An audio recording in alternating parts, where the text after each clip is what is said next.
كانت عندنا دعوه في المحكمه يا ولات عندنا دعوه من بيكي.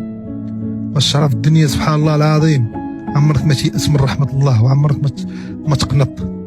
انا كنت كنسمع، كانت كتعيط لي مسكينه الوالده نهار 4 في التليفون، نقول لها كي دايره الوالده سمحي لي راه والله الا دايره، كنت فما كنقول لها سمحي لي، نقول انا راه بخير، انا كنقول لها راه كنضحك الدراري ولا ضاحك معاهم ناشط، نقول لها راه الشيف كارتي انا هنا كلشي انا اللي حاكمه، كنبدا نصرفق في بنادم قلت معاه قدام داوي معاك، نقول لي سير تنسالي داوي مع الوالد وكنبقى كتقول لي راه عندك الدعوه، راه عندك محكمه الجمعه الجايه. شو دابا؟ ها هي دعوه جاتنا من عند بيكي بجهه الله، بجهه الله، وما قنطناش من رحمه الله. وكنت كنصلي ب 20 19 واحد، وانا اول 20 كنت كنصلي بهم في المعتقل يوميا ورا العشاء بنص ساعه. كلشي كيتربع كيدير بحال اليوغا ويربع يديه، وانا طالع الفوق واحد الشومبر واحد الناموسيه الفوق، وكنبقى نلقي لهم الخطاب، نقول لهم السهم ديال الموت اطلق، متى يصل لا ندري، اذا نتوب الى الله.